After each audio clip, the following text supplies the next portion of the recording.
Hi students, this is Rajender. Welcome to Rajenderreddychemistrypoint. In previous videos, we discussed about writing chemical equation, balancing of chemical equation, and information which is conveyed by chemical equation. Now, in this video, we are going to discuss about making chemical equation more informative. Generally, we know that a chemical equation does not provide all the informations like physical states of the reactants and products and special conditions required for the completion of the reaction, and what are the precipitate formed in the reaction, and what are the colors, and what energy is required for the completion of reaction, electrical energy or heat energy, what it may be. Next, is there any energy is produced or absorbed during the reaction? For example, the reaction is exothermic or endothermic, means heat energy is produced or absorbed. These type of the conditions does not explained in the chemical equation. So we have to make chemical equation more informative by adding some special letters. So by that we could able to say, yes, these conditions are required for the completion of the chemical equation, means chemical reaction. We have to make chemical equation more informative by this way. First one, by expressing the physical state, we could able to make chemical equation somewhat more informative. Let us consider, now there is a reaction. Aluminium reacts with ferric oxide, produces aluminium oxide and iron. We don't know which element, which compound is in which state. For example, aluminium, whether it is solid or liquid. Ferric oxide, whether it is solid or liquid. Aluminium oxide, is it solid or liquid? Iron, is it solid or liquid? We don't know, but we have to know. So in order to know that, so we have to add, if it is solid, you have to add S in the bracket. So aluminum is a solid, so in the bracket S. S means solid. At the same time, whatever the product produced, iron is also solid, so we are adding S in the bracket. Next, aluminum oxide, it is also solid, we are adding S in the bracket. Ferric oxide is also solid. So by, if it is, now in this case all these four are, means two reactants, two products are solid state, so we are adding S in the bracket. For example, if it is liquid, you have to add L. If it is gas, you have to add G in the bracket. Next, expressing heat changes. We know very well that during the chemical reaction, sometimes heat is absorbed, sometimes heat is produced.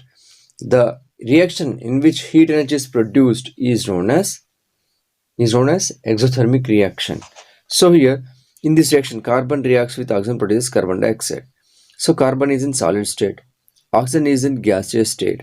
Whatever the product produced, carbon dioxide is also in gaseous state.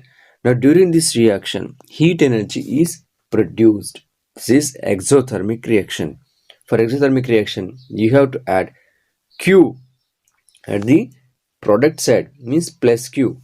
Here nitrogen reacts with oxygen, produces nitric oxide.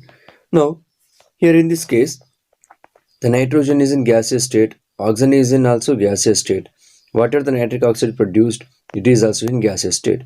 Now this reaction, during this reaction, heat energy is absorbed, so we have to add minus Q here. So already minus is there and you are adding Q, means this is endothermic reactions. Means we have to know that for exothermic reactions towards the product side, we have to add plus Q. For endothermic reaction, for the product side, we have to add minus Q. Plus Q indicate exothermic reaction, minus Q indicate endothermic reaction. Then next, another is expressing gases involved or not. For example, during some chemical reaction, gases are produced. If gas is produced, what we have to add? Now here this is the equation, that is zinc reacts with sulfuric acid, produces zinc sulfate and hydrogen. Now this is a equation, means this is a chemical reaction. In this what happened? Zinc is reacts with sulfuric acid, produces zinc sulfate and hydrogen.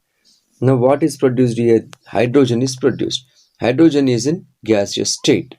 So zinc is in solid state, H2SO4 sulfuric acid in liquid state, and zinc sulfate is in aqueous state, means aqueous means the presence of water. So here gas is produced. Which one? Hydrogen is produced. It is a gas.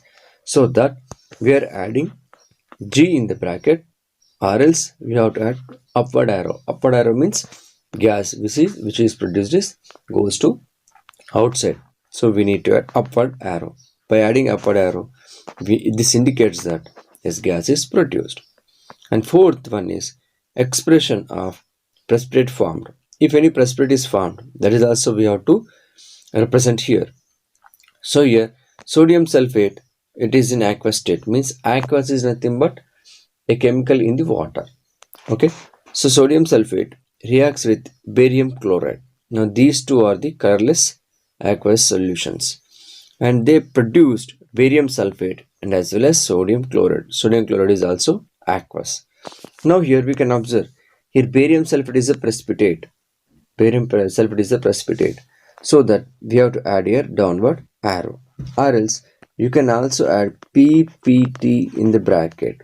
PPT in the bracket also means precipitate is formed. So in this equation, in this reaction, barium sulfate which is produced is in solid state. It is insoluble substance which is produced during the chemical reaction known as precipitate. If precipitate is formed, we have to add downward arrow. Next, expressing special conditions. If any special conditions are there to complete the reaction, we have to express. For example, here silver chloride on decomposition produces silver and as well as chlorine. Silver chloride is generally white color and it is solid. And silver is also solid. Chlorine is the gas which is produced. So here silver chloride on decomposition produces silver and as well as chlorine. This takes place in the presence of sunlight. So we need to represent sunlight on the arrow. Next, here we know very well that photosynthesis equation, that is carbon dioxide reacts with water, produces glucose and as well as oxygen. This takes place in the presence of sunlight and as well as chlorophyll.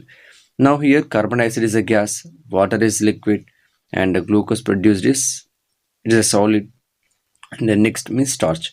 So oxygen is a gas. So here to complete this reaction, we require the special conditions, that is chlorophyll is must and should, and sunlight is also must. So these two conditions we have to represent on the arrow.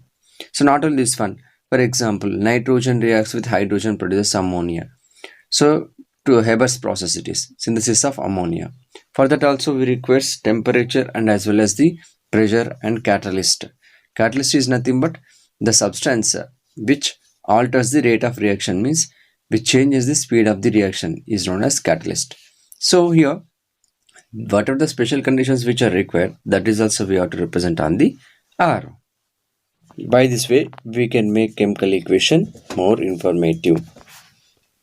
Thank you for watching. If you like this video, please share and subscribe to our channel for more videos. Thank you.